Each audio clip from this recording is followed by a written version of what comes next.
Donc notre question du jour, c'est pourquoi des images? Pourquoi des images? Elles sont là, elles occupent nos vies, elles sont omniprésentes. Le monde des écrans envahit l'existence et sur les écrans, les images se succèdent les unes après les autres, de manière diverse et variée. Et il y a dorénavant une espèce d'obsession de l'image et de crainte aussi à l'égard des images. Donc elles sont là. Il faut philosopher, c'est penser le réel. C'était pas comme le dit Spinoza, gémir, pleurer, se plaindre. C'est penser. Ni rire, ni pleurer, penser. Et donc, prenons en compte à bras-le-corps cette question de l'image et demandons-nous d'où viennent les images. Et pour commencer, peut-être qu'une première analyse va nous permettre un angle d'attaque. Comme toujours, comme le dit Descartes, pour bien penser, il faut toujours penser ce qu'on cherche à réfléchir de manière claire et distincte. Si je veux bien penser quelque chose, il faut que ce quelque chose, je le distingue de ce qu'il n'est pas. C'est précisément ce que nous enseignent les images. Quand je vais au musée et que je regarde un tableau, qui est une image, je ne perçois bien ce tableau que lorsqu'il est bien éclairé, et que, étant bien éclairé, il se distingue de l'arrière-fond ou du papier peint qui est derrière. Donc je ne perçois bien l'image que quand elle est claire et distincte. Claire, c'est-à-dire éclairée comme il faut, pas trop peu, pas trop. Si elle est surexposée, je ne la vois pas bien. Et si elle est sous-exposée dans la pénombre, je ne la vois pas bien.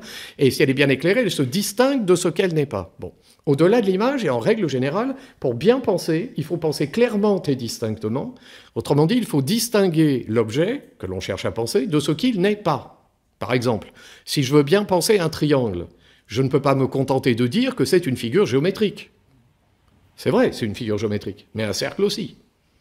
Donc dire que le triangle est une figure géométrique, c'est dire du triangle quelque chose qui n'est pas clair et distinct. À l'inverse, si je dis le triangle est une figure géométrique à trois côtés égaux, là j'en dis trop.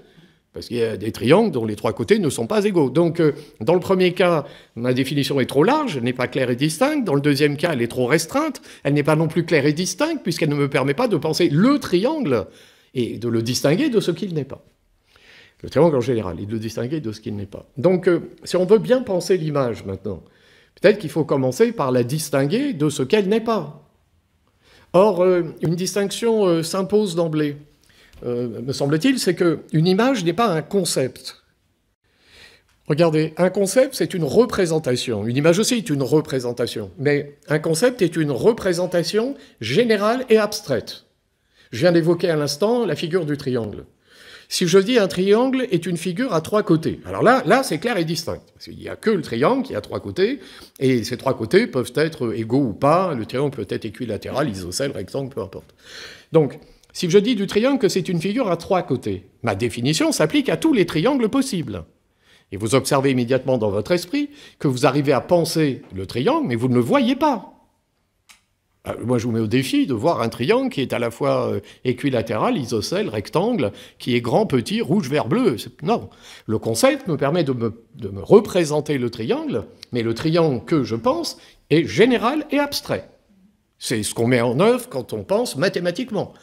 Si je dis que 2x égale 4, je ne vois rien. Enfin, je pense. J'ai affaire à des concepts, mais je peux voir le chiffre 2, mais ça ne me dira pas, ça ne me permettra pas de voir le nombre.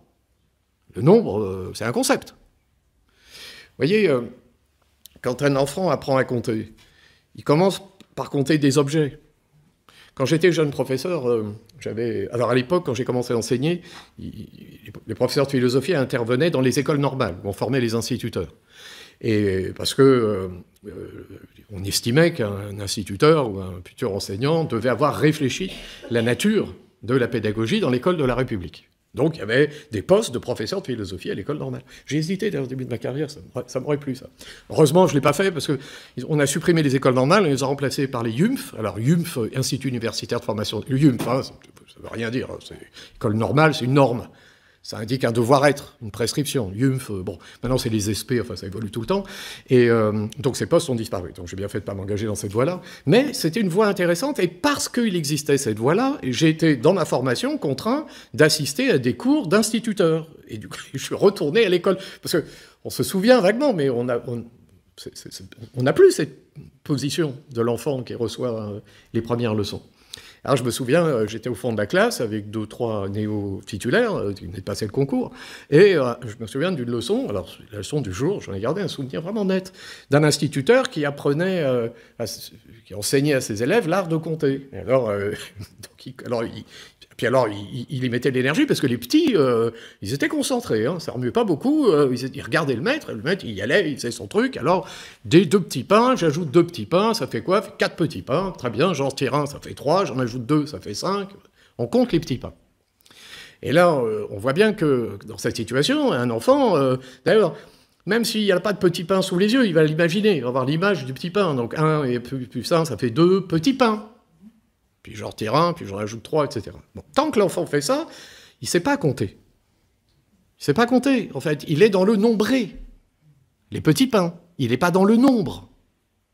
Parce que le nombre permet de compter des petits pains ou autre chose. Parce que si maintenant je lui pose la question de savoir ce que font 2 petits pains plus une carotte, ça ne marche plus. Il va falloir s'élever à l'idée de 3 objets. Et puis peut-être 2, 3. Mais 3 quoi? 3.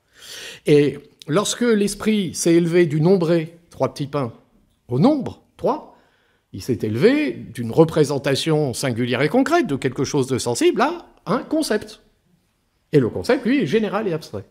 Vous voyez, c'est intéressant, ça. Hein, c'est intéressant parce que ça montre que, ça fait partie des lieux communs, un peu, l'éducation, on apprend d'abord à lire, écrire et compter. Vous voyez, lire, écrire et compter, mais on apprend à lire, à écrire, très bien, à compter, c'est-à-dire qu'on apprend, en fait, à s'élever au concept, c'est-à-dire à ce qu'on ne voit pas.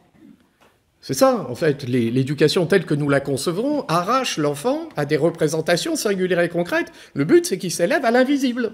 Quand on fait de l'arithmétique élémentaire, hein, des choses élémentaires, on s'élève à l'invisible. On voit avec l'entendement des choses qu'on ne voit pas avec les yeux.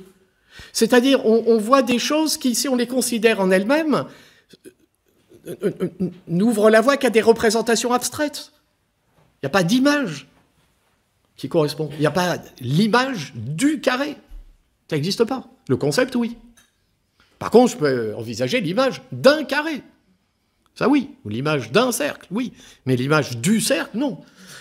Donc, ce moment de réflexion, là, pour commencer, nous invite à distinguer le concept qui est général et abstrait, et qui a sa validité, sa force, sa puissance. C'est ce qui est à l'œuvre dans les mathématiques, c'est ce qui est à l'œuvre dans les sciences, et dans la philosophie. Et dans la philosophie, si je réfléchis à la cause première de l'être, de proche en proche, je vais remonter à l'idée d'une cause première qui n'est pas l'effet d'une cause qui la précède, c'est-à-dire à l'idée d'un absolu. Bah, l'absolu, moi, j'ai jamais vu. J'en ai pas l'expérience. Je peux pas en avoir une représentation singulière et concrète. Mais par contre, le concept, il n'y a pas de problème. J'arrive à penser tout de suite, par concept, une cause première, c'est-à-dire une cause qui produit des effets, mais qui n'est pas elle-même l'effet d'une cause qui la précède. Voilà, ça s'appelle un absolu, un être inconditionné. De manière plus simple encore, si je considère dans l'univers mathématique tel ou tel objet, si je vous dis par exemple un kiliogone, ou un chiliogone, c'est un kiliogone, est une figure à 1000 côtés. Et si je vous demande d'imaginer un kiliogone, d'avoir l'image de cette figure-là, si vous fermez les yeux, vous essayez de vous représenter le kiliogone, vous allez voir, vous ne verrez pas. Et si je vous demande de compter les côtés, alors là, bon courage, à 1000. Donc à l'arrivée, au mieux, vous aurez la figure d'un cercle. Un kiliogone, vous voyez, ça sera quelque chose. Bon, mais on ne le verra pas. Mais si maintenant je vous dis, un kiliogone est une figure à 1000 côtés, on ne voit rien, mais on se comprend.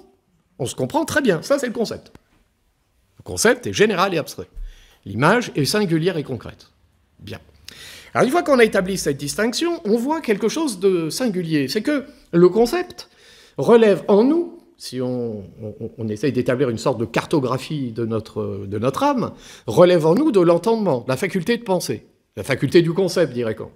Le concept, c'est la faculté de penser. La pensée n'étant rien d'autre qu'une représentation par concept.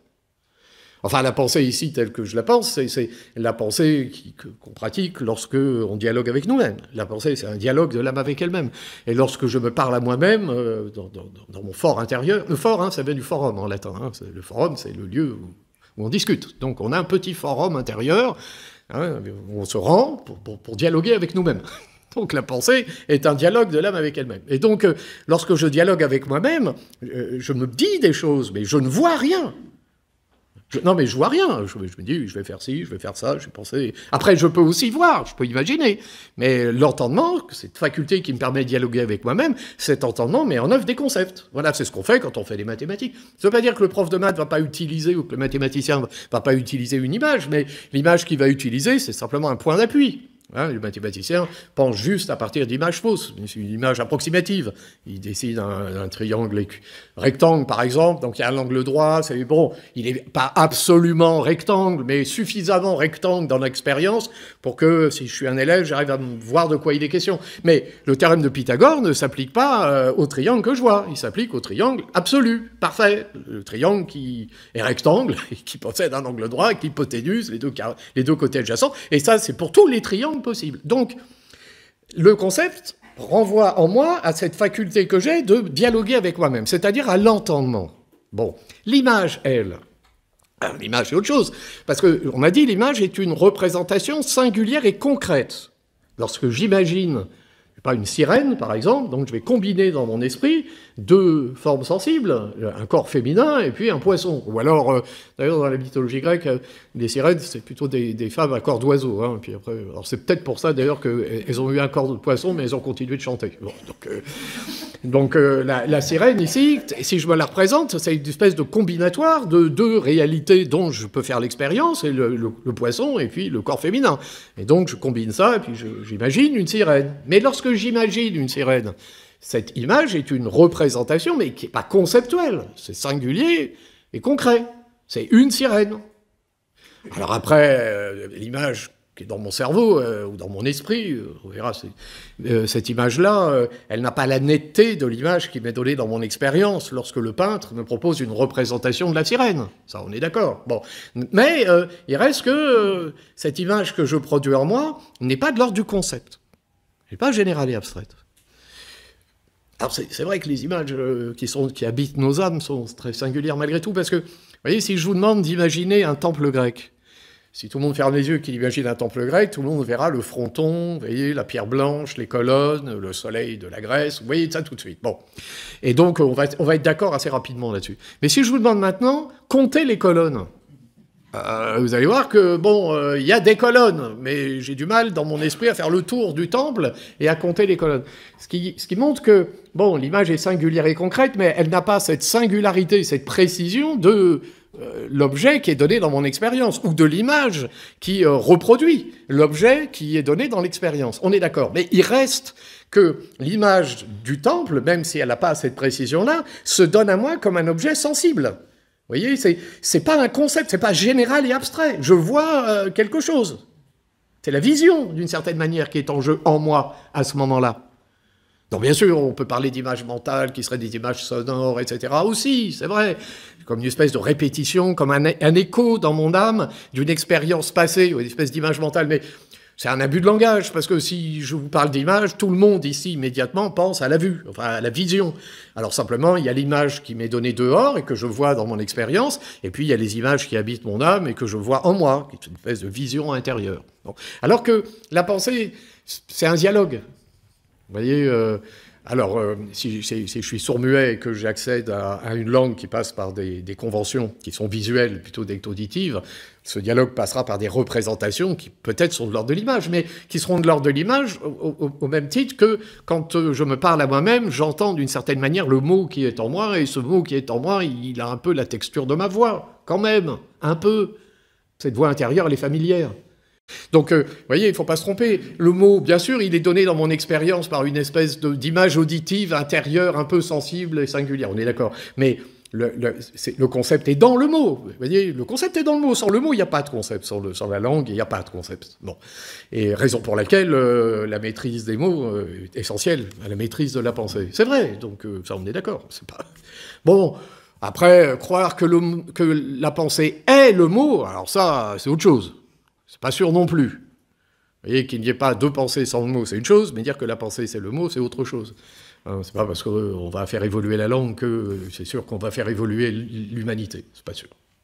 C'est pas sûr. Ce serait merveilleux. On changerait la langue et hop, ça y est. On changerait la langue et puis on interdirait les mots touchant au racisme et le racisme disparaîtrait. On interdirait les représentations linguistiques de l'antisémitisme et l'antisémitisme disparaîtrait. Mais c'est pas comme ça que ça marche, on le sait tous. Donc, bon, bien sûr qu'il n'y a pas de pensée sans le mot, mais enfin, le mot n'explique pas la pensée non plus. Enfin, il y a une transcendance de la pensée à l'égard du mot. Et cette transcendance, c'est celle du général et de l'abstrait, vous voyez, de la pensée. On regarde un mot qui, lui, est toujours, quand je le vis à l'intérieur, singulier et concret. Mais si je me tourne du côté de l'image, j'ai pas ça. L'image, si j'imagine un temple grec, j'ai une image, une représentation singulière et concrète en moi, dans mon âme, de l'objet temple, dont je tire peut-être d'ailleurs des représentations de mon expérience, parce que j'étais en Grèce, ou parce que j'ai vu des photos, parce que j'étais au cinéma, parce que... Puis ça habite ensuite mon esprit. Donc l'image, vous voyez, j'insiste là-dessus, et elle renvoie à une expérience sensible. Alors que le concept, il m'arrache à l'expérience sensible. Le concept, il m'élève à l'universel. C'est celui que je mets en œuvre quand je fais des mathématiques, ou dans les sciences, ou en philosophie. Quand je fais de la métaphysique, je m'arrache en quelque sorte à la sensibilité particulière qui est la mienne, et je m'élève à quelque chose qui est de l'ordre de l'universel. Mais l'image, non. L'image, elle me maintient dans le singulier. Elle est sensible. Donc, ça signifie quoi? Ça signifie qu'il n'y a pas d'image, s'il n'y a pas de corps. C'est ça que ça veut dire. Le concept, d'une certaine manière, c'est l'entendement qui se tourne vers lui-même. C'est l'esprit, en tant qu'il est entendement, qui se tourne vers lui-même. Mais l'image, non. L'image, lorsqu'elle habite mon âme, c'est l'esprit, mais qui se tourne vers le corps. Donc il y a dans l'image quelque chose qui me révèle à moi-même ma propre nature. Essayez d'envisager un être qui serait pur esprit, qui ignorerait toute relation sensible avec le réel. Cet être verrait-il son âme habitée par des images? Rien n'est moins sûr. Si Dieu existe, bon, j'en sais rien, mais si Dieu existe comme pur esprit, ce Dieu-là, il n'a pas d'image.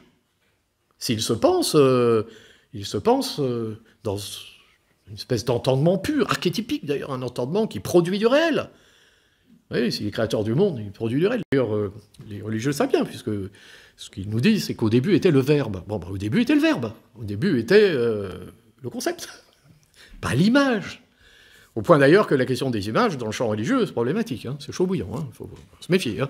Alors quand je dis ça, on va immédiatement penser à des problématiques qui sont liées au monde musulman qui refuse l'image du prophète. Mais non, c'est pas propre au monde musulman, c'est monothéiste. C'est-à-dire la question de l'image, dès que vous avez dit que l'absolu est un absolu qui est au-delà de toute sensibilité, immédiatement vous parvenez à l'idée qu'une image peut toujours produire une déchéance de l'absolu. Vous voyez, ça le ramène du côté du sensible, du côté du corps. Donc, tu ne feras pas d'image de ton créateur. Enfin, vous voyez, pas... Alors après, bon, le christianisme, si Dieu s'est fait homme, peut-être qu'on peut faire une image du Christ. Mais on ne fait pas l'image de Dieu, c'est le Christ qui s'est fait chair. Et encore, c'est chaud bouillant, là aussi. Je sais pas si vous... Il y a un film qui est magnifique pour ça, qui dit ça très très bien, c'est Ben-Hur. Ben-Hur, c'est un grand film, hein, Ben-Hur. Tout le monde connaît Ben-Hur, hein, avec Charlton Heston, la course de chars, extraordinaire. Serge Leone a participé au tournage, hein, ça explique beaucoup de choses pour la suite. Donc la course de chars de Ben-Hur, tout ça, c'est extraordinaire. Et à la fin de Ben-Hur, Ben-Hur rencontre le Christ. Et donc, et vous remarquerez quand vous regardez le film qu'on le voit toujours de dos. On ne voit jamais le visage du Christ. Alors il y avait simplement une image qui était imposée par le scénario, c'était la scène où le Christ est face à Ponce Pilate, et avec le peuple qui est dans son dos. Et donc nécessairement, il vous faut un plan avec... comme l'équivalent du sort de scène, là, de tribun, et puis le Christ et le peuple qui est derrière. Et là, il est de face. Et ben, vous regarderez le film. Regardez. Alors, maintenant, avec la HD, on retrouve la qualité d'image qu'il y avait à l'époque. Ben, il y a une tache sur le visage. Il y a une tache. Les producteurs américains ne prennent pas de risques. Oh là là, on se réunit. Vous avez ça dans un film des frères Cohen, comme ça, vous voyez toutes les religions qui se réunissent, puis il y a le producteur, qu'est-ce que je peux montrer? Puis on va chercher le plus petit dénominateur commun pour pas avoir d'histoire.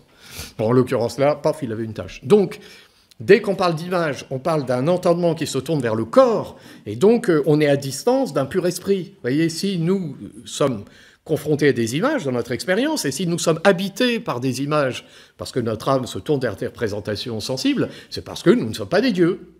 Voilà, nous sommes des êtres à la fois esprit, conscience et corps. Donc, et il faut les deux. Il faut les deux, hein, d'une certaine manière. Alors, je ne sais pas, un être sans conscience pourrait peut-être être habité d'images, par certains côtés. D'images peintes dans le cerveau, pour prendre une formule qu'on trouve sous la plume de Voltaire. On peut imaginer un animal qui n'aurait pas d'âme, consciente, pensante, aurait pour autant des images, il pourrait rêver, etc. Mais peut-être, hein, j'en sais rien. Mais oui, très probablement d'ailleurs. Mais ce dont on parle là, c'est autre chose, parce que l'image dont on parle, vous voyez bien, on l'aperçoit comme une image. Elle est consciente.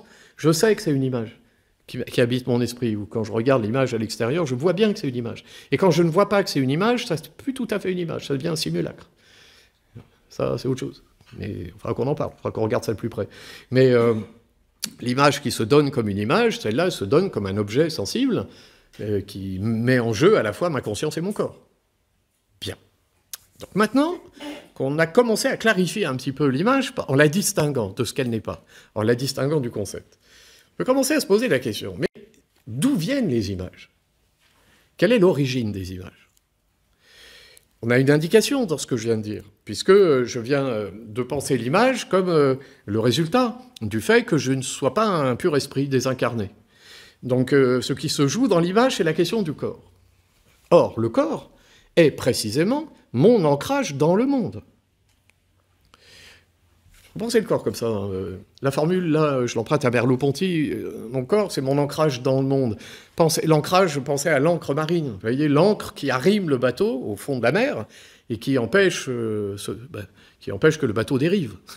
Donc on jette l'ancre, on accroche le bateau, et alors bon, il bouge un peu, mais enfin, il ne dérive pas.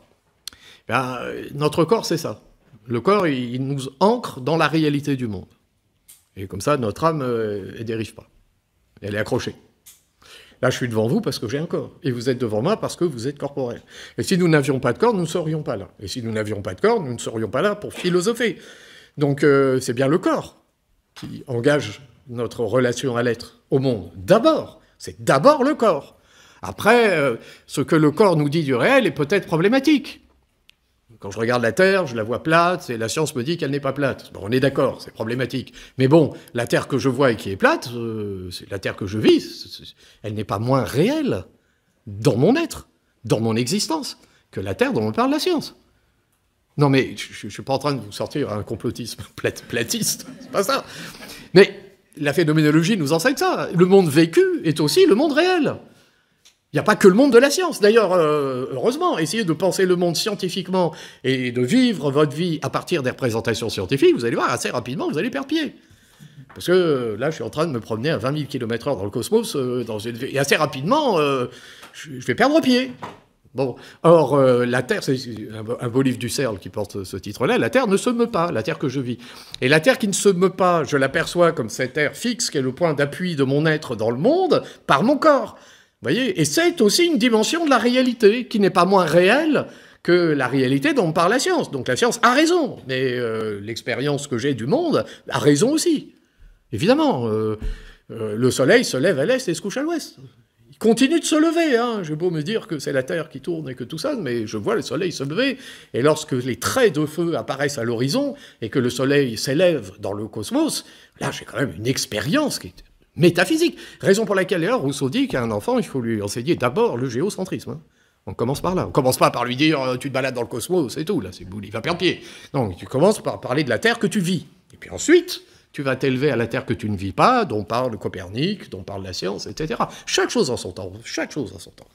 On ne commence pas par des abstractions délirantes. Pour ça, d'ailleurs, l'institut dont je vous parlais tout à l'heure, il fait bien son métier. On commence par des petits pains. Voilà, on commence par ce qu'on voit. Tu vois, les petits pains, bah c'est bien, 2 plus 2, petits pains, ça fait 4 petits pains, etc. Voilà un vrai instituteur. C'est pas, tu vois, des petits pains, mais c'est dans l'illusion, c'est pas ça qui compte, c'est ton esprit, il faut que tu te détaches de tout ça. D'ailleurs, après la pause, il va y avoir une séance de philosophie.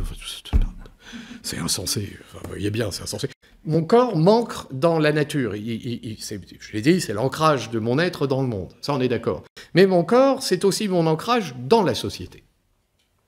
Et ça, c'est central, parce que si je n'avais pas de corps, je ne serais pas dans une société. Si nous n'avions pas de corps, nous ne serions pas des êtres de société. Par exemple, la politique n'existe que parce que nous sommes des êtres corporels. Si nous étions des âmes désincarnées flottant dans les limbes, il n'y aurait pas d'État, il n'y aurait pas besoin, pas de politique. On serait soit dans une espèce de fusion métaphysique qui ferait qu'on serait une espèce de magma intellible, sans subjectivité, c'est un peu totalitaire, mais enfin bon, il n'y aura pas de politique, puisqu'on ne serait pas dans le monde, ou alors on serait séparés comme des âmes, des entités repliées sur elles-mêmes, sans porte ni fenêtre, sorte de monade, dirait Leibniz, coupées du monde et d'elles-mêmes, et des autres, et par conséquent, il n'y aurait pas de problème politique. Vous voyez, la politique vient du fait que nous sommes des êtres conscients, mais des êtres corporels, ancrés dans le monde, faisant face aux autres, et étant condamnés à vivre avec les autres. Il faut faire avec. Et c'est pas facile. On n'a pas les mêmes intérêts, on n'a pas la même représentation des choses, on n'a pas les mêmes volontés, et c'est parti. Et alors comment on fait pour vivre ensemble? Alors, il faut que le plus fort l'emporte, je suis pas d'accord, il faut se donner des règles, qui donne la règle, et hop, c'est parti. Et il va falloir réfléchir, comment on fait qu'est-ce que c'est qu'une unité? On va créer une unité. Alors, une fois qu'on aura créé l'unité, ça y est, enfin, on aura dépassé le problème de ce qui nous oppose. Mais une fois qu'on aura créé l'unité dans un État, on aura séparé cet État du reste de l'humanité, et ça vaut pour la République aussi. Et donc, dès que j'ai produit l'unité, j'ai divisé l'humanité. Donc, l'existence de l'État rend mécaniquement nécessaire l'existence de la guerre. Évidemment. Alors, nous, on a oublié, parce qu'on a vécu... Après 2 guerres mondiales, on a cru pendant 60 ans qu'on était sortis du truc, mais il faut se souvenir de Platon. Seuls les morts connaissent la fin de la guerre. Voilà. Et donc, alors c'est attribué à Platon. Hein, j'ai cherché, j'ai pas trop trouvé, mais la citation est tellement belle. Bon. Tout ça, les morts connaissent la fin de la guerre. Et oui, d'ailleurs, c'est l'actualité, ça. Vous voyez, quand au Moyen-Orient, au Proche-Orient, ça parle dans tous les sens. Alors, enfin, quand même, la guerre. Mais il y a toujours la guerre. Non, mais vraiment, là, il y a quelque chose à l'ouest de l'Europe qui a perdu pied, quoi. Je dis pas que c'est bien. Je suis pas en train de vous dire que c'est bien. Mais la guerre est toujours là. On n'arrive pas à penser comme pensent les peuples qui connaissent une guerre éternelle. Et donc, on ne les comprend pas. Mais pourquoi vous faites ça? Et pourquoi? Mais parce que, souvenez-vous de l'Europe. L'Europe a été le lieu de guerre incessante, permanente. Toujours, il y a eu la guerre. Après, il y a eu 2 guerres mondiales, dont la deuxième, la première, enfin les 2 ont été tellement terrifiantes qu'on a dit stop, on arrête de jouer, on passe des contrats, on constitue l'Europe, et hop, on est sorti de la guerre. Ça dure un temps, ma génération. Moi, j'ai eu chanceux. Hein. Et un homme de mon âge, il n'a pas connu la guerre. Moi, je suis né... Trop tard pour la guerre d'Algérie et peut-être trop tôt pour la prochaine. Voilà. Donc, mais c'est unique dans l'histoire du monde. Enfin, dans l'histoire des États. Parce qu'une société sans État, c'est différent. C'est unique. C'est jamais arrivé. Ça n'arrivera peut-être plus jamais. On ne sait pas ce qui nous attend. Mais donc, vous voyez bien, le corps nous met en scène dans des sociétés d'une manière telle que nous sommes confrontés à l'autre dans quelque chose qui est âpre, qui n'est pas simple. Alors, heureusement, il y a des périodes de paix. Il y a des périodes. Enfin, dans l'ensemble, ce qui règne dans le monde, c'est pas la sagesse, c'est pas les représentations d'une humanité qui travaille à la vertu, à la liberté, au bonheur et à la beauté. Non, ce qui règne dans le monde, c'est les passions, les destructions, la violence. Il faut relire nos livres d'histoire, et on verra que les civilisations s'élaborent péniblement, et qu'une fois qu'elles sont élaborées, eh bien, on casse tout, on brise tout, on crée un chaos absolument insensé, et c'est reparti pour un tour. Et on recommence indéfiniment. Alors, ça ne veut pas dire qu'il n'y a pas de fin, j'en sais rien. Hein. Mais en tout cas, le constat du corps qui nous ancre dans le monde et dans la cité, c'est un constat, de ce point de vue-là, qui est sombre. Et là, il faut envisager une thèse. Et si les images avaient une origine sociale? Et si les images étaient produites dans nos âmes parce que nous sommes dans la société? Et si les images qui émanent de nos âmes dans le registre artistique d'une peinture, d'une photo, d'un film, etc., étaient elles-mêmes l'émanation d'une contrainte sociale qui agirait sur mon être à mon insu? Ben, c'est possible. Enfin, je ne suis pas un être indépendant de l'ordre social. D'ailleurs, là, je parle dans une langue, je parle le français. Et en parlant de français, je me soumets à des règles qui ne sont pas mes règles. Je me soumets à des mots qui ne sont pas mes mots. Évidemment. Toujours, je disais, il n'y a pas de pensée hors des mots. Mais donc, il n'y a pas de pensée en dehors d'une contrainte sociale. C'est dans la contrainte sociale qu'émerge la pensée. C'est un paradoxe, dit Rousseau, d'ailleurs. C'est précisément parce que je vais me soumettre à une langue qui n'est pas ma production qu'alors je vais peut-être pouvoir dire quelque chose qui vient de moi. Mais si je renonce à me soumettre à cette langue qui n'est pas ma production, alors... la pensée ne sera pas. Elle ne viendra pas au monde. Elle sera potentielle, comme une terre fertile, mais qui n'est pas cultivée, et qui contient en elle le blé possible, qui ne sera jamais un blé réel. Enfin, on ne se nourrit pas de blé possible, on se nourrit de blé réel. Eh bien, on ne se nourrit pas de pensée possible. On ne nourrit pas son âme de pensée possible. Elles sont là. Hein. Donc, elles sont là, mais il va falloir passer par la contrainte sociale. Donc c'est dans la société que je deviens ce que je suis. Et c'est dans la société qu'émergent mes représentations. Donc n'est-ce pas par la société qu'émergent en moi ces images qui habitent mon âme et ces images qui habitent ma vie, dès lors que l'âme des uns ou des autres produisent des images qui habillent l'ordre social. Sur nos écrans, il n'y a peut-être que des effets de la société. Et dans nos esprits, il n'y a peut-être que des effets de la société. Ici, on rencontre une thèse qui est développée précisément par Marx. C'est-à-dire, la théorie de Marx, c'est que la conscience, là je le cite, n'est pas indépendante de la société. Hein. Il dit précisément, ce n'est pas la conscience des hommes qui détermine leur être, c'est leur être social qui détermine leur conscience. C'est pas ma conscience qui détermine mon être. Si, je peux dire, ma conscience m'a amené à être professeur de philosophie, à faire des conférences, à écrire des livres, des choses comme ça. Ma conscience. Oui, enfin, je crois, mais il est bien possible que ce que je suis en train de vous dire ne soit rien d'autre qu'un effet de l'ordre social dont je participe. Possible. Peut-être d'ailleurs que le discours que je tiens là n'est rien d'autre qu'un discours déterminé à mon insu, non seulement par la société, mais par la place que j'occupe dans la société, en fonction de mon histoire, des rencontres que j'ai faites, etc. Peut-être même que la pensée que je développe et les représentations qui l'accompagnent lorsqu'elles relèvent de l'image ne sont rien d'autre que des idéologies. L'idéologie, c'est quoi? C'est une représentation qui souvent est perçue comme étant libre, mais qui est déterminée à l'insu de celui qui pense, déterminée par la société. Et plus précisément, selon Marx, par la classe sociale, et plus précisément encore, par la base économique. C'est la structure matérielle et économique de la société qui produit mécaniquement ces effets que sont les images. C'est une thèse, hein? Les images ne sont pas les mêmes au XVe siècle ou au XXe siècle. Est-ce que mes rêves seraient ce qu'ils sont si j'étais un paysan du XIIe siècle dans une autre civilisation? Pas sûr. Donc peut-être que les images que je rencontre dans mon âme et les images que je rencontre dans mon expérience ne sont rien d'autre que des phénomènes sociaux produits mécaniquement par l'ordre social. Les images seraient donc à la société ce que la fumée est au feu. Le feu produit de la fumée. Donc si j'ai un feu qui brûle, qui consume du chêne, ça produit une fumée de chêne. Si le feu consume des cèpes de vigne, ça produit une autre fumée dont les propriétés chimiques ne sont pas tout à fait les mêmes. Donc bois A, feu A, fumée A, bois B, feu B, fumée B, etc. Donc société A, pensée A, société B, pensée B, ou société A, image A, société B, etc. Et donc les images, de ce point de vue-là, ne seraient que des effets mécaniques d'une structure sociale qui échappe à ma conscience, mais qui est bien là. Donc on a une thèse. Les images seraient d'origine sociale. Pourquoi des images? Parce que nous sommes déterminés à notre insu par la base matérielle de la société. Les images font partie, pour employer un vocabulaire marxiste, de la superstructure idéologique de la société. Et on trouve dans cette superstructure, dans les effets, superstructure dans les effets, on trouve les fantasmagories, je cite Marx, les fantasmagories du cerveau humain qui ne sont rien d'autre qu'un effet de cette base matérielle. Ça, c'est les fantasmagories que je porte en moi. Mais le cerveau pour l'art.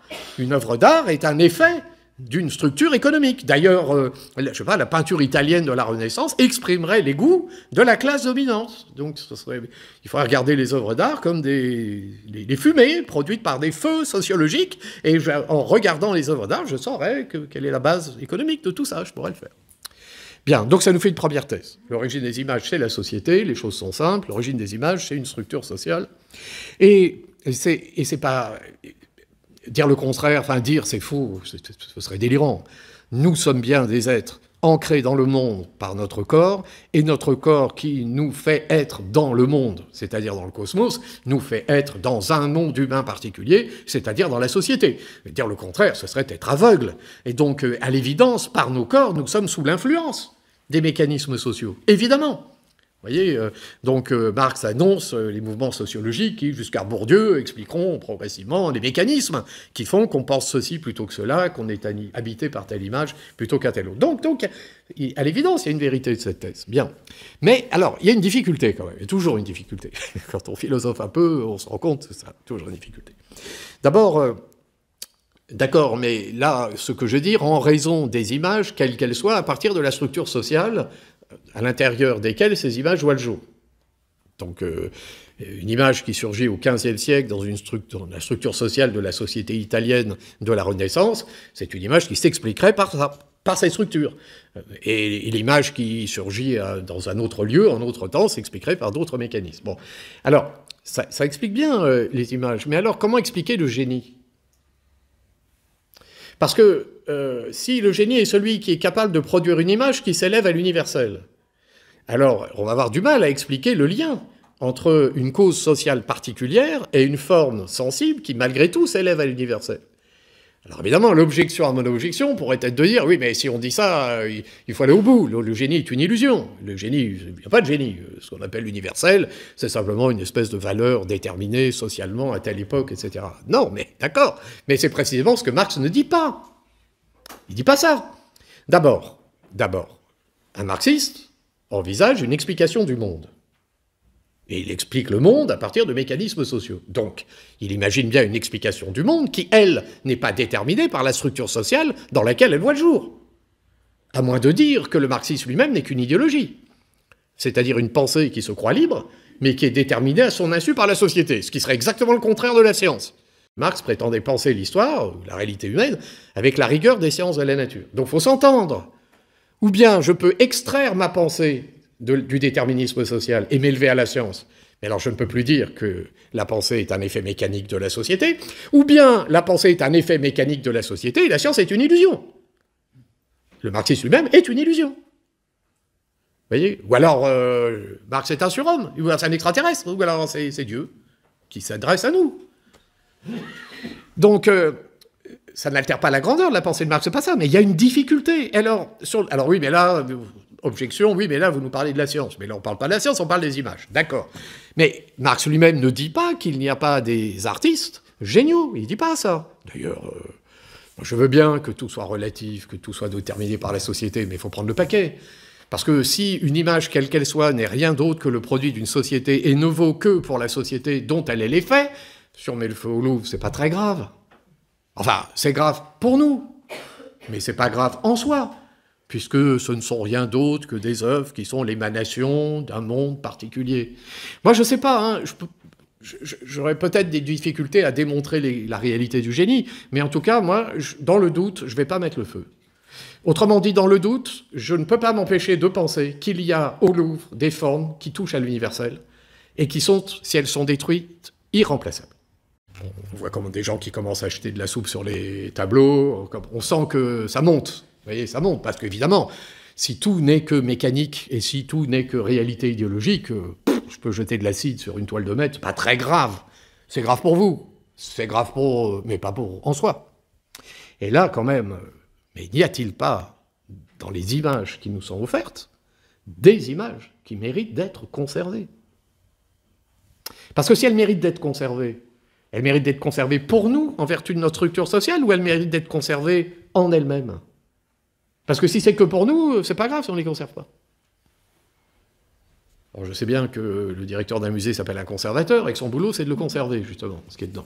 Je sais bien que la redéfinition du musée qui est à l'œuvre actuellement, ça discute au niveau international, c'est qu'il faut arrêter avec tout ça. Il n'y a plus d'œuvres d'art, il n'y a plus que des artefacts. Des artefacts, c'est-à-dire des produits de l'art humain. Autrement dit, il n'y a pas de différence de nature entre mes lunettes et une sculpture de Rodin. Bon, peut-être.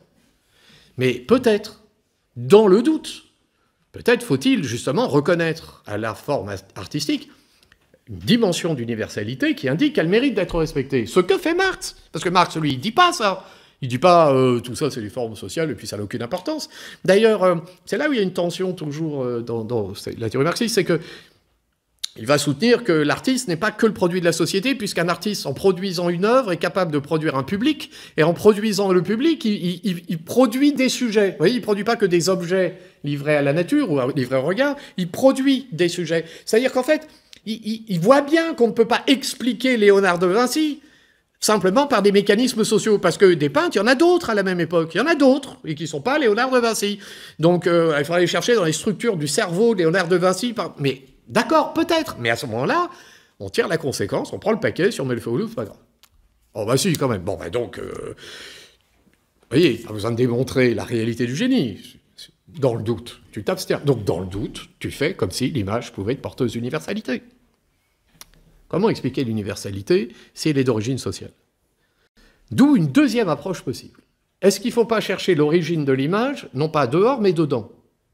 Non pas dans la société, mais dans l'esprit lui-même. Est-ce que ce n'est pas de moi que naissent les images? Alors il y aurait bien des images qui naissent de dehors, on est bien d'accord, ça. On ne dit pas que toutes les images... Non, non, mais y a-t-il pas une capacité de l'esprit de produire des images à partir de lui-même, de sorte qu'alors, on éviterait cette difficulté qui, rapportant les images à telle ou telle circonstance sociale, serait incapable de penser la capacité d'une image de valoir au-delà de telle ou telle circonstance sociale. Donc on peut essayer ça, de chercher une origine dedans. Pourquoi des images? Parce que nous portons en nous une puissance de fabrication des images. Alors si on fait ça, on n'est plus chez Marx. Si on fait ça, on est chez Freud. Donc on ne va plus chercher l'origine dehors, on va la chercher dedans. On va plus chercher à l'extérieur, dans des structures sociales, on va chercher l'origine de l'image dans l'inconscient. Et on va se dire qu'il est bien possible que notre âme soit porteuse de mécanismes inconscients dont les images seraient l'émanation. C'est une théorie, hein. Alors chez Freud, d'ailleurs, le mécanisme... Bon, je ne suis pas psychanalyste, hein, et Freud répète sans cesse qu'il n'est pas philosophe. Donc prenons-le au sérieux. Freud n'est pas philosophe, donc il est scientifique et médecin, et il élabore une théorie pour traiter les patients souffrant de symptômes que la science de son temps n'explique pas. Et alors, il procède selon un mode de pensée qui va chercher du côté de la science. Alors, pour vous donner 2 ou 3 éléments de réflexion sur la psychanalyse, je vais passer par une image. Tiens, justement, on va prendre une métaphore. Bon, regardez, vous considérez une cocotte minute. Vous faites bouillir la cocotte minute. Vous la mettez sur le feu, et alors, la chaleur augmentant, ça fabrique de la vapeur, et ça fait de la pression. Bon. Votre cocotte minute, elle est fermée solidement par un couvercle, avec une poignée qui tient ça bien. Puis sur le côté, il y a une valve avec de la vapeur qui s'extrait. Bon, si vous bouchez la valve, c'est dangereux, hein, ça peut vous fabriquer une bombe. Hein. Donc il faut que la vapeur s'échappe. Alors, la thermodynamique ici nous est utile parce qu'elle nous permet de penser, dans une certaine mesure, ce que Freud décrit quand il parle du psychisme humain. Vous voyez, le feu et la vapeur qui se développent à l'intérieur de la cocotte minute, c'est les pulsions innées dont les êtres humains sont porteurs. Pulsions sexuelles et agressives innées. Alors sexuelles, vous y trompez pas, hein, chez Freud, entendez par sexualité la libido, c'est-à-dire la recherche du plaisir. Hein, c'est très simple. Tout être vivant préfère le plaisir à la douleur. Une fois que vous avez admis ça, la théorie de Freud, elle est géniale parce qu'elle est simple. Tout être vivant préfère le plaisir à la douleur. Le nourrisson, il naît avec une recherche du plaisir. Il suce son pouce, ça y est, chez Freud, on est déjà dans la libido. Puis après, ça passe par des stades différents, mais peu importe. Au départ, chez un être humain, selon Freud, il y a cette pulsion. Vous voyez, cette énergie naturelle qui habite les âmes. Alors, pulsion sexuelle et agressive. Hein. Là, Freud est très proche d'un philosophe comme Hobbes. D'ailleurs, il cite, on retrouve les mêmes termes dans Malaise dans la culture que chez Hobbes. Homo homini lupus, l'homme est un loup pour l'homme. Donc ici, il faut se représenter l'être humain comme un être animé de pulsions dangereuses. Bon. Donc, ça boue dans la cocotte minute. Voilà, c'est ce que Freud appelle le ça. Ça boue. Ça boue. Voilà. Donc, ça ferait de l'énergie. Bon, mais vous voyez bien que ces pulsions sexuelles et agressives, elles entrent en conflit avec la société. Parce que si chacun laisse s'exprimer librement ses pulsions, c'est le bain de sang. Ah oui, le sang coule à flot. Et donc chacun est pris dans une sorte de dilemme. Ou bien je laisse s'exprimer la pulsion et j'entre en conflit avec les autres, et donc je souffre. Ou bien je refoule ces pulsions et j'entre en conflit avec moi-même. Donc je souffre. Donc on prend le titre du bouquin de Freud, Malaise dans la civilisation ou Malaise dans la culture selon les traductions. Autrement dit, quand tout va bien, on est mal. Quand tout va bien. Quand tout va mal, on est très très mal. Mais quand tout va bien, on est mal. Pourquoi? Parce que le refoulement, c'est ce qui substitue un conflit avec soi-même au conflit avec les autres. Mais on va essayer de vous représenter ça de manière un peu concrète, hein, conflit avec... La pulsion livrée à elle-même, c'est la violence à l'état pur qui fait que tout est possible. On ouvre le couvercle de la cocotte minute. Et ça sort. Et c'est le bain de sang. Et Freud a ça en tête. Freud a ça en tête. C'est ça qui se passe quand il n'y a pas de refoulement. Et d'ailleurs, la guerre, pour Freud, c'est ce moment où les civilisations se donnent le loisir d'avoir le droit de tuer. Mais c'est organisé. D'ailleurs, je ne sais pas si vous avez remarqué, nos commentateurs aiment rappeler qu'il y a des lois de la guerre. Il y a des règles de la guerre. Il y a des règles. Oui, je veux bien. Et Rousseau les pense très bien, ces règles. Mais les règles ne disent pas ce qu'est la guerre. Les règles disent ce qu'elle doit être. Elles ne disent pas ce qu'est la guerre. La guerre, c'est la mort. Hein? Alors la guerre, c'est la mort organisée par l'État. La guerre civile, le pogrom, la violence ouverte, la chasse aux sorcières, hein, on jette les jeunes filles au feu, ou les moins jeunes d'ailleurs, dans une espèce de délire complotiste. Il n'y avait pas Internet à l'époque, hein, déjà c'est parti. Quand ça se produit, là c'est la pulsion livrée à elle-même. C'est la violence brutale. Bon. Alors le refoulement a ses vertus, parce que le refoulement, ça veut dire je garde tout. Là c'est le couvercle de la cocotte minute, ça sort pas. Et comme ça on évite le conflit avec l'autre. Ça sort pas, mais la pression monte dans la cocotte minute. D'où la valve. Et ça sort. Et ce qui sort par la valve, c'est le retour du refoulé, ou plutôt les éléments qui sont refoulés, mais qui s'expriment suffisamment. L'expression au sens strict, hein, c'est de dedans à dehors. Hein. Donc ça sort, donc ça s'exprime, qui s'exprime suffisamment pour que la cocotte minute n'explose pas. Voilà. D'ailleurs, si on devait traduire ça en termes psychiatriques ou psychanalytiques, quand ça sort, c'est quand tout va bien. Là, c'est le rêve. Ça sort. Mais c'est pas non plus ce qui se passe dedans. Donc, j'ai les images qui habitent mon âme, elles sont là, mais je vois pas trop ce qu'elles veulent dire. Enfin, elles viennent de là. Mais je vois pas trop, évidemment. Il faut pas trop que je vois non plus, parce que si je vois, ça y est, la pulsion va s'exprimer. Et donc, le but du jeu, si tant est qu'il y a un but, la mécanique ici, est une mécanique qui empêche cette expression. Donc, je suis habité d'images, mais qui sont le surgissement dans ma conscience d'éléments qui viennent de mon inconscient. Vous voyez, c'est la valve. Alors, si la valve commence à être un peu défectueuse, ça peut sortir par les côtés, vous voyez, sur le... Alors ça, c'est la névrose. Bon, là, ça allait pas bien, ça commence à aller de moins en moins bien. Vous voyez, alors là, c'est plus le rêve, c'est plus les images, ça devient le symptôme. Alors là, c'est le symptôme névrotique. Alors, ça va de la simple phobie à des phobies terribles qui font que le corps lui-même est en danger.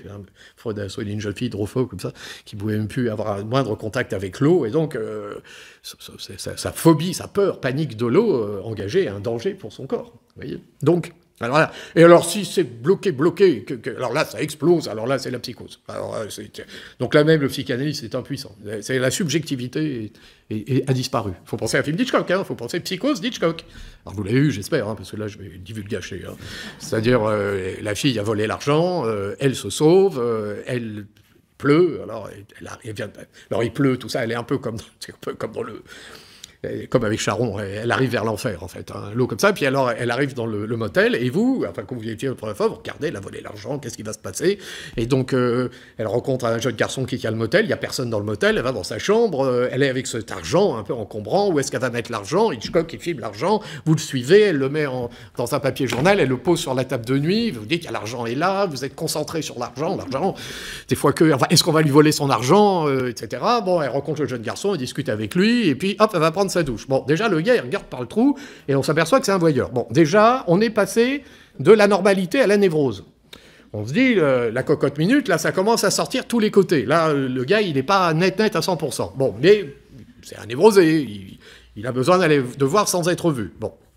Alors, il fait ça, puis il rentre chez lui, on entend maman qui crie, descend, et à ce moment-là, le gars, la fille, elle est sous la douche, et à ce moment-là, le rideau s'ouvre, et alors, on a une femme qui tue cette pauvre femme...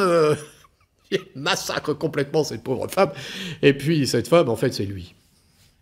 Parce que maman, elle est morte depuis longtemps, il vit avec le cadavre de maman, et en fait, c'est un psychotique. Psychose. Tout est dans le titre. Vous voyez? Et à ce moment-là, il prend le cadavre de la fille, il la jette dans le coffre, il prend l'argent, il le jette dans le coffre, mais tout le temps, on marrait, l'argent, on s'en fiche. Alors ça, c'est Hitchcock.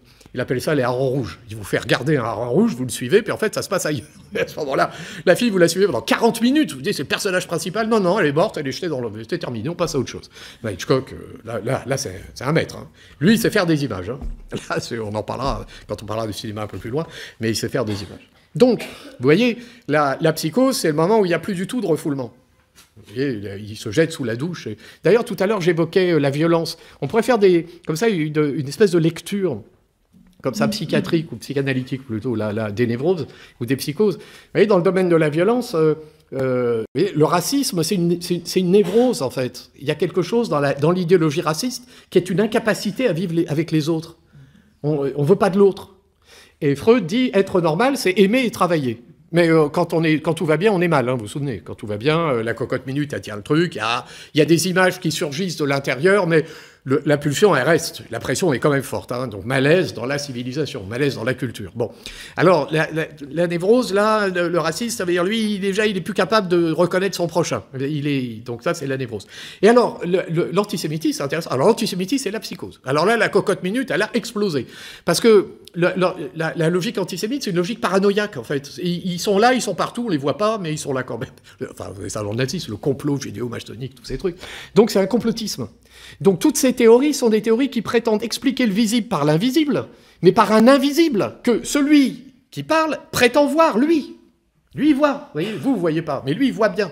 Et vous avez la même logique dans la chasse aux sorcières. La chasse aux sorcières, ça partait pas de l'Église, ça partait du bas, ça partait du peuple.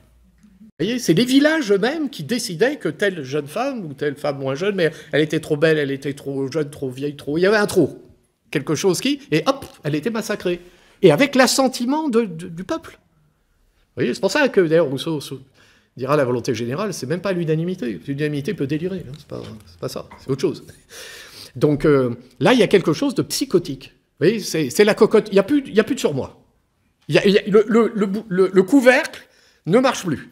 Et là, c'est parti dans tous les sens. Et c'est la violence ouverte. Et là, il faut...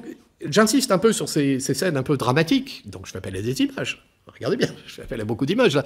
J'insiste un peu pour qu'on comprenne la théorie de Freud. La théorie de Freud, c'est que sans refoulement, la violence est aveugle. Elle est sans limite. Un être humain est capable de développer une puissance de destruction absolument incroyable. Enfin, on le sait tous, mais parfois on l'oublie. Parce qu'on l'oublie quand le refoulement marche bien. Il n'y a pas, quand on dit il n'y a pas de société sans règles, il n'y a pas de société sans loi, lui, il va au bout de la logique, c'est-à-dire il n'y a pas de société sans règles, parce que sans règles, ce qui règne, c'est une violence sans fin, une violence terrible. Rien n'est plus dangereux qu'un être humain. Il y a un film qui évoque ça, je trouve, de manière assez remarquable, je ne sais pas si vous l'avez vu, c'est un film de Haneke qui s'appelle Le Ruban Blanc, et c'est un très très beau film, parce que vous voyez un petit village, alors c'est filmé de loin, c'est beau, puis après vous descendez, c'est beau, puis vous rentrez dans les foyers. Bon, déjà là, ça commence à être moins beau. Il y a des choses bizarres, une espèce de violence familiale. Donc vous avez une espèce de travelling avant, vous voyez, c'est-à-dire vu de loin, il se passe rien, vu de près, il y a ce nœud de vipère là, mais il est caché derrière les murs des foyers. Alors le mur des foyers serait l'analogue de la cocotte minute qui cache la pression qu'il y a à l'intérieur. Et la fin du film, c'est, bon, vous voyez, hein, et bien maintenant, ce qui va arriver, c'est la tranchée de la guerre de 14. Ça va saigner. Ça va saigner, parce qu'il y a une telle dimension de refoulement, de frustration, etc., qu'il va falloir quand même se lâcher. Alors c'est peut-être ça hein, qui fait que, si on est freudien, après on va discuter, mais c'est peut-être ça qui fait qu'on hésite parfois, parce qu'on va se dire, mais alors, il va peut-être falloir laisser les choses s'exprimer un peu de temps en temps. Il y a un cinéma comme ça qui imagine une société dans laquelle, une nuit par an, on aurait le droit de faire ce qu'on veut. On peut tuer, assassiner, une nuit par an. Ça s'appelle La Purge. Il y a une série de films, puis c'est devenu une série. Et alors, c'est américain. La Purge, c'est un gouvernement décide de laisser les êtres humains exprimer leurs pulsions dans la violence la plus terrible. On tue qui on veut. Voilà, on tue qui on veut. Alors les gens, ils se barricadent chez eux, ils mettent des choses comme ça. Simplement, vous avez un couple, ils se barricadent, ils se protègent. Ouais, mais d'accord, mais c'est peut-être la femme qui a envie de tuer le mari, ou inversement. Donc, vous voyez, c'est-à-dire, une fois qu'on a le droit de tuer, est-on vraiment protégé? Non, le scénario est bien construit. Et alors, l'idée est pas mauvaise parce que, et alors comme c'est américain, il y a toujours cette même idée. D'où vient ce délire? Il vient alors d'une crainte de la violence humaine et d'une solution apportée qui, en fait, sert les intérêts de quelques-uns. Et tout ça se passe, pourquoi? Parce qu'on a suspendu on a suspendu les règles constitutionnelles. Voilà, c'est les Américains. Tu touches à la Constitution, t'as tout perdu. Alors, Freud a eu un certain succès aux États-Unis, même si ils ont une vision de la psychanalyse qui n'est pas tout à fait celle de Freud, en fait. Il y a une espèce de pragmatisme américain qui n'est pas chez Freud. Mais vous voyez, la Constitution garantit que ça ne va pas basculer dans la violence la plus terrible. Si tu suspends pour de bonnes raisons, crois-tu, tu vas tout perdre. Tout perdre. Alors vous avez ça dans La Purge, vous avez ça dans La Servante écarlate aussi, c'est le même concept, c'est-à-dire on lève le droit constitutionnel le temps de régler le problème de l'infertilité, et alors là, ça devient un système tyrannique totalitaire qui opprime les femmes, ça devient une folie, quoi. Donc, bon, soyons freudiens un instant, donc les images viendraient de dedans, elles ne viendraient pas de dehors, et donc elles seraient l'émanation de la subjectivité, mais d'une subjectivité inconsciente. On comprend que certains artistes se sont engagés dans cette théorie-là. Vous trouvez ça chez les surréalistes, par exemple. André Breton est très attaché à cette idée. Vous voyez, il est très freudien de ce point de vue-là. Donc il a des belles images, d'ailleurs. C'est un grand poète, Breton. Il vous dit que le poète, c'est celui qui fait surgir dans son âme des images qu'il décrit comme des étincelles. Vous voyez, c'est des étincelles dont la beauté est liée à la clarté extraordinaire. Et souvent, ces étincelles naissent de la rencontre d'idées ou d'éléments qui sont subreptices, qui se rencontrent de manière irréfléchie. Raison pour laquelle Breton est partisan d'une écriture automatique. Donc il faut que tu lèves tous les interdits ou toutes les règles pour que ça sorte. Mais que ça sorte comme il faut que ça sorte, comme le dit Freud, c'est-à-dire dans des formes reconnaissables par autrui. Et c'est la sublimation. Et en chimie, la sublimation, c'est ce qui fait passer un corps de l'état solide à l'état gazeux. Bon, eh bien la sublimation dans l'art, c'est ce qui fait passer la pulsion à l'état brut de cet état brutal et naturel à une forme esthétique, par exemple, reconnaissable par autrui. Et on comprend que Géricault puisse peindre des têtes de condamnés à mort, donc il va prendre des têtes de condamnés à mort, puis il va peindre les têtes. Puis il y en a une, elle a l'air quand même d'être une tête qui dort. Et il y en a une qui est marquée par la terreur qui a dû précéder l'arrivée du couperet.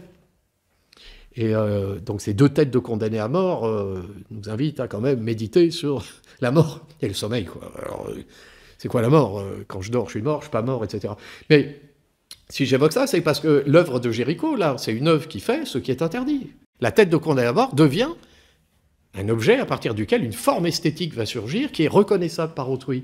Et ça, alors là, c'est mieux encore que la valve. Parce que la valve, bon, c'est le rêve, etc. Mais avec le grand artiste, alors l'image entre dans le monde et elle est porteuse de tous les interdits, mais sous une forme acceptable par tous. Et les surréalistes sont dans cette voie-là. C'est-à-dire l'écriture automatique, ça fait surgir ces éléments, ces étincelles des profondeurs de l'âme humaine, des profondeurs obscures de l'âme humaine, mais le poète sait leur donner une forme qui est accessible au plus grand nombre, et qui est une forme magnifique. Alors on peut multiplier les exemples, je sais pas, moi c'est les montres molles de Dali, vous voyez, c'est les montres molles de Dali avec comme titre la persistance de la mémoire. Alors déjà, persistance de la mémoire, la montre molle, il y a une espèce de... Oui, et justement c'est le contraste qui doit faire surgir dans notre âme l'étincelle. Vous voyez, en provenance des parties obscures de l'esprit, c'est-à-dire en provenance de l'inconscient. Ou alors, le film de Buñuel, extraordinaire, Le chien andalou, enfin, on a tous vu ça, vous savez, une jeune femme regarde le ciel, et alors dans un noir et blanc magnifique, elle regarde le ciel, et dans le ciel, elle voit passer un nuage effilé qui s'étire au loin. Bon. Et donc là, vous voyez le nuage qu'elle voit, vous êtes dans son âme. Puis après, vous êtes dehors. Et dehors, vous voyez une main avec un rasoir qui vient couper l'œil, et l'œil est ouvert. Et vous retournez à l'intérieur. Et à ce moment-là, vous voyez qu'elle ne voit rien, puisque le rasoir est exactement là où sont les nuages. C'est une scène de film d'horreur. Mais en même temps, alors ne cherchez pas un sens, on est chez les surréalistes. Qu'est-ce que ça veut dire? C'est pas le problème. C'est pas ça la question. Est-ce que c'est beau? Est-ce que ça suscite en moi cette étincelle qui va me permettre d'être pleinement moi-même, dans le fond, de faire surgir tout ce que la société réprouve, mais en des termes, en des formes, en des images qui sont socialement acceptables. Donc, on a une belle théorie là qui semble au premier abord dépasser les difficultés du marxisme, puisque l'origine des images ne serait pas dehors, l'origine des images serait dedans. Oui, mais, alors qu'on se sépare quand même, il y a quelque chose qui coince. Pourquoi? Parce que regardez bien, j'ai insisté sur une chose depuis le début, en pensant la position de Freud, c'est que la cocotte minute, elle est bien serrée quand même. Et elle est bien serrée, c'est ce qui empêche la violence ouverte. Et ensuite, il va y avoir la valve qui permet la production d'images intérieures, le rêve, etc. Puis il va y avoir le génie qui est capable de sublimer les pulsions dans des formes reconnaissables par autrui. D'accord. Mais tout repose ici sur le fait que c'est bien serré. Il y a un surmoi. Il y a une contrainte sociale intériorisée qui crée un conflit intérieur. Autrement dit, l'origine des images, c'est la société. Ça reste la société. Simplement, à la pulsion qui tente à s'exprimer, s'oppose la contrainte sociale, ce qui contraint à la sublimation, ou ce qui contraint à l'expression censurée du désir. Vous voyez, le rêve, c'est ça. C'est une image qui exprime quelque chose qui est censuré. C'est une censure. Alors le censeur, d'ailleurs, historiquement, au Moyen-Âge, par exemple, quand un copiste recopiait un texte de Platon, il recopiait le texte, alors il censurait. Alors il censurait comment? Il coupait pas le morceau, parce qu'un dialogue de Platon, vous retirez un bout, ça se voit. Et donc si la censure consiste à retirer le morceau, la censure échoue. Non, non, il faisait pas ça. Il réécrivait un peu, il modifiait le texte. Vous voyez, parce que Platon, malgré tout, est un païen qui brûle dans les flammes de l'enfer. Donc notre copiste, là... Enfin, quand même, Platon a dit qu'il y avait un absolu. Ah, donc on va le conserver. Mais parfois, quand même, vous voyez... Et donc, il a fallu reconstituer les textes de Platon à partir de toutes les copies. Donc, une copie A, une copie B, elle est un peu différente, elle est de côté. Une copie C, 3 siècles après, identique sur tel point. On garde les 2 points, et puis on a reconstitué les textes comme ça. Vous voyez. Mais c'est intéressant, parce qu'on voit que la censure est une déformation, et plus qu'une suppression. Eh bien, l'image du rêve, ce serait ça. Mais c'est la société. S'il n'y a pas de contrainte sociale, il n'y a pas de censure. S'il n'y a pas de censure, il n'y a pas de rêve. Il n'y a pas de sublimation. Il n'y a pas d'œuvre d'art. Donc, on n'en sort pas. Vous voyez, l'origine des images serait à nouveau de la société. Alors, regardez, pour conclure, moi, je vous soumets un dernier élément de réflexion qui nous servira par la suite. C'est que il y a un point qui peut nous servir de point d'accroche pour, malgré tout, tenter de répondre à la question ce soir. C'est qu'il y a des images qui habitent nos âmes et qui sont vraiment très, très puissantes, quand même. C'est les rêves. Et ce que dit Freud du rêve, c'est intéressant dans la mesure où il y a dans le rêve quelque chose qui est comme une sorte de prison de la conscience. Dans le rêve, la conscience se prend à ses propres images. Alors bien sûr, je peux rêver et me dire que je rêve, ça peut arriver, et puis à ce moment-là, je me détache. Mais quand même, l'image se donne à moi comme si elle n'était pas tout à fait une image, et je suis empâté, en quelque sorte, dans quelque chose qui s'impose à mon être. Je vous propose de grossir un peu le trait. Pensez à un cauchemar. Dans le cauchemar, j'ai des images qui sont produites dans mon âme, et je perçois l'image, mais vraiment comme quelque chose qui me renvoie à une réalité extérieure menaçante. C'est le principe du cauchemar. Il y a quelque chose à l'extérieur qui me menace. Alors que c'est quand même épatant, c'est moi qui produis tout. Hein. Mais comme quoi, je peux être passif dans mon expérience, tout en étant actif en réalité, c'est-à-dire être producteur de l'image. Mais alors là aussi, il y a un cinéma qui décrit ça très très bien. C'est un genre des années 80 qui s'appelait le slasher. Alors slasher, dans le cinéma populaire, ça vient de la bande dessinée slash. Slash, c'est une arme blanche, ça fait slash quand on fait ça. Bon, donc ils appelaient ça un slasher. Alors le concept du slasher, il y a des codes. Comme dans tout art, il y a des codes. Le code est le suivant. Des jeunes gens se retirent hors de la cité. Ils vont au bord d'un lac, ils vont camper, ils vont, je sais pas, dans une rave party aujourd'hui, etc. Bon. Et ils se livrent au plaisir de la jeunesse, mais à des plaisirs qui sont quand même pas toujours socialement acceptables. Ils consomment de la drogue, et ils se livrent à une sexualité libérée. On est dans les années 80, hein, donc quand le genre vraiment s'inscrit. Le premier slasher, d'ailleurs, peut-être c'est Hitchcock, hein, c'est Psychose. Elle a quand même posé, hein, elle a volé, donc elle va mourir. Et donc, le slasher décrit ces jeunes gens, et il va y avoir un croque-mitaine, boogeyman, comme disent les cinéastes américains, le croque-mitaine qui va sortir d'on ne sait où, et il va tous les tuer les uns après les autres. Donc le scénario est simple hein. On assiste à une série d'assassinats successifs. Alors pourquoi j'évoque ça? Parce que, en fait, le code est le suivant. Les jeunes gens, donc, sont pourchassés par une sorte de croque-mitaine dont on saura assez rapidement que, en fait, c'est un psychopathe. Lui-même, dans son enfance, a vécu un truc, et donc il tue parce qu'il règle des comptes avec maman, avec la société, ou je sais pas quoi. Mais il le fait de manière psychotique. Bon.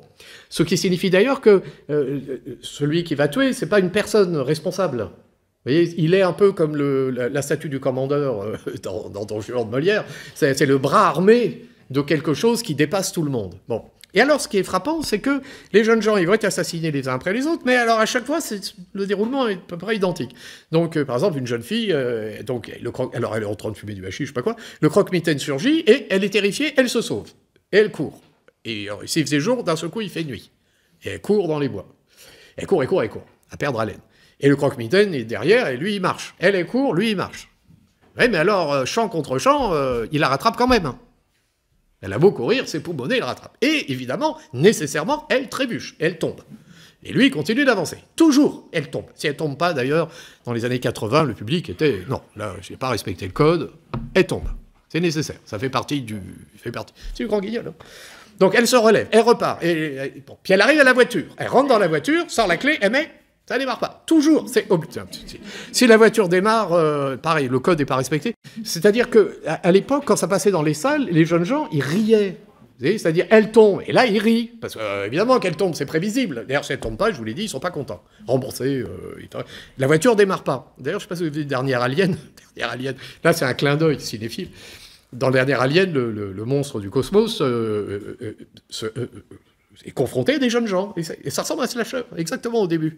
Et alors, sauf que, bon, c'est Alien, c'est pas pareil. Mais il y a une scène où il y a une jeune fille, elle arrive devant la porte, elle sort la clé, et la clé marche pas. Et donc là, il y a le clin d'œil. Souviens-toi, dans les années 80, quand elle rentrait dans la voiture, elle mettait la clé, et ça marchait pas. Et là, ça marche pas. Alors, je passe un peu de temps pour vous décrire ce cinéma, parce que vous voyez que dans ce cinéma, ce qui est décrit, c'est un cauchemar.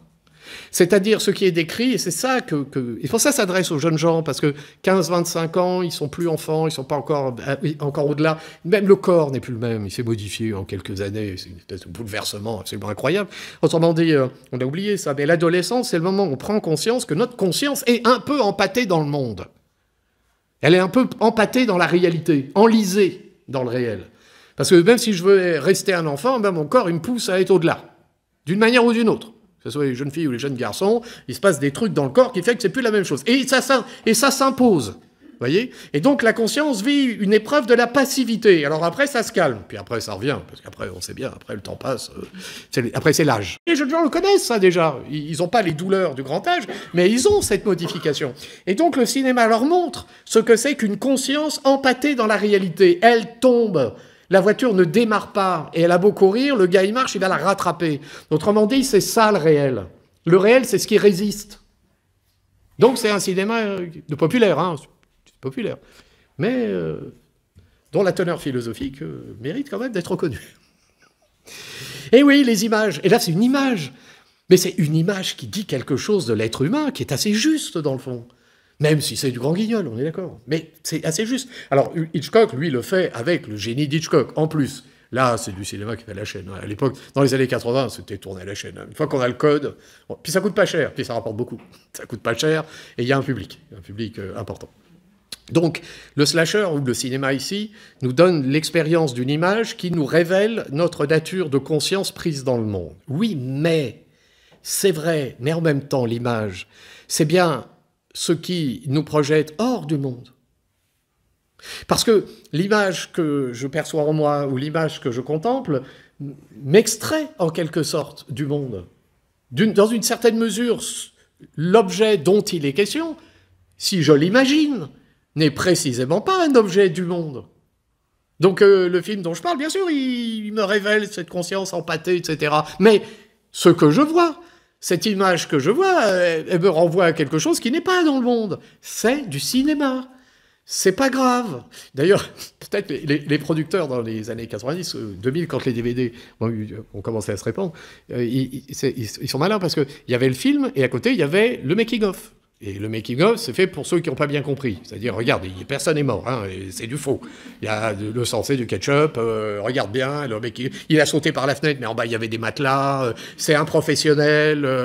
C'est peut-être ça, d'ailleurs, on pense à l'imagerie pornographique, ça manque de making-of peut-être parfois. C'est-à-dire, il faudrait rappeler que dans la pornographie, on a affaire à des cascades et que c'est pas la sexualité quotidienne. Non, mais je dis ça, confronter des images, il faudrait peut-être penser à ce qu'on va faire du point de vue de la culture, dans le rapport à l'image. Parce que là, vous avez compris qu'on est rentré dans un monde où arrêter les images, ça va être compliqué. Hein. Donc il va falloir apprendre à vivre avec. Mais peut-être apprendre à savoir ce que c'est qu'une image. Donc, making of. Il a sauté par la fenêtre, il n'est pas mort. Il n'y a personne n'est mort. La voiture, la jeune fille, tu l'as vue mourir, mais elle n'est pas morte. Hein. J'ai un de mes amis, une fois, qui avait confié son enfant à une nourrice, et le petit, il est rentré le soir, il était traumatisé parce qu'il, sur une chaîne câblée, accidentellement, il est tombé sur un film d'horreur. Et c'est un slasher, d'ailleurs, parce qu'après, j'ai interrogé mon ami, là, puis on a fait une petite enquête, puis on a retrouvé... En fait, c'est un slasher dont le petit, il a vu ce que je vous décris, là, mais lui, il n'a pas vu que c'était une image. Lui, il a cru que c'était le réel. Bon. Alors, et là, j'ai trouvé que mon ami avait fait comme il faut faire, parce que qu'est-ce qu'on fait dans ce cas-là? On dit, non, c'est pas vrai, ça sert à rien, il a vécu le truc. Il n'y a qu'un seul moyen. Il faut trouver le film, il faut le regarder une deuxième fois, avec. Et on regarde le film. Et on regarde ensemble. Alors, qu'est-ce qui se passe? Lâche. Non, mais regarde, alors, le making-of, très pratique, tu vois, c'est du faux. C'est du faux, c'est une marionnette, il n'est pas mort. Et hop, et là, et du coup, cette expérience qui aurait pu être traumatique devient une culture de l'image, libératrice. On retourne le truc, on fait l'inverse. Vous voyez, pour ça, je pensais notamment à l'imagerie pornographique. Non pas qu'il faille passer des images pornographiques aux enfants, c'est plutôt déconseillé, mais peut-être que dire, en tout cas aux adolescents, ce que j'évoquais à l'instant, c'est-à-dire que l'image, c'est l'image, et que le réel, c'est le réel, et que l'image, justement, nous extrait du réel. Et lorsque elle a l'air d'être réelle, il faut se rappeler que c'est peut-être des cascades. C'est pour ça que je prenais la figure du cascadeur. La cascade, c'est pas mal comme métaphore. C'est-à-dire que le cascadeur, il sait sauter par la fenêtre, toi, tu sais pas. Et donc, t'es pas un cascadeur, fais attention. Vous voyez, fais attention à ton corps, fais attention à toi. Donc l'image, elle ne te dit pas ce que tu dois faire. L'image, elle t'invite plutôt à réfléchir à ce qu'est le réel. Et le réel, ça n'est pas ça, quand j'ai affaire à une cascade. Donc, l'image nous extrait du réel. Vous voyez, et là, on n'est plus chez Marx, on n'est plus chez Freud, on est chez Sartre. C'est-à-dire que quand j'ai affaire à une image, j'ai affaire à quelque chose qui est une négation, d'une certaine manière, du monde. Vous voyez, quand j'imagine des sirènes, j'imagine des êtres qui ne sont pas dans le monde. Donc, c'est déjà pour moi une manière de m'extraire du monde. C'est déjà une manière pour moi de me poser comme une conscience qui n'est pas totalement prisonnière du monde. Dans une certaine mesure, l'image n'anéantit pas le monde, évidemment. C'est pas parce que j'ai vu une image que le monde a disparu. L'image n'anéantit pas le monde, mais elle le néantise, dirait Sartre. Elle le néantise, c'est-à-dire l'image, elle est un néant d'eux.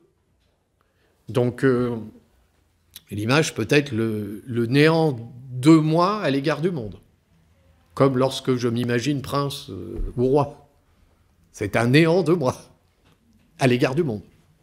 Mais l'image peut être un néant du monde à l'égard de moi-même. Comme par exemple l'image de la sirène qui n'est pas dans le monde. Je néantise. Ou alors, mais là, ce que je vais dire, c'est... Ou alors... L'image, ça peut néantiser le monde quand, par exemple, je crie victoire le soir d'une élection alors que j'ai rien gagné. C'est possible. Non, mais là, j'évoque ça avec vous, mais c'est ironique parce que personne n'oserait faire ça, évidemment. Et vous voyez, quand je dis ça, vous avez tous pensé la même chose que moi. Et pourtant, vous auriez pu penser à Trump. Tiens, on m'a volé l'élection. On l'avait déjà entendu aux États-Unis. Ça fait 4 ans qu'on entend ça. Ça, c'est une néantisation du monde. C'est-à-dire, je nie mon être à l'égard du monde quand je m'imagine super-héros, ou quand je m'imagine prince, ou je sais pas quoi, et je néantise le monde à l'égard de mon être lorsque je ne veux pas du monde tel qu'il est, et que j'imagine le monde peuplé d'êtres fantastiques, etc. Mais là, bon, j'ironise hein, avec le domaine politique, mais il reste que cette capacité qu'a l'image de nous permettre de nous extraire de la réalité du monde, cette capacité qu'a l'image nous indique une chose, c'est qu'il y a dans l'image, je disais tout à l'heure, une révélation de notre être déjà, la conscience et le corps. Tout de suite, ça nous est apparu. Vous voyez, si je n'avais pas de corps, j'aurais pas dit, si je n'avais pas de conscience, j'ignorerais les images. Mais là, ce qui apparaît maintenant, c'est que l'image ne nous révèle pas simplement notre être à la fois conscient et corporel. Elle ne nous révèle pas seulement que nous ne sommes pas des dieux. Donc elle ne nous révèle pas seulement qu'on n'est pas des absolus, mais elle nous révèle en même temps que nous ne sommes pas des choses. Autrement dit, elle nous révèle que nous sommes des libertés. Et je vous remercie de votre attention.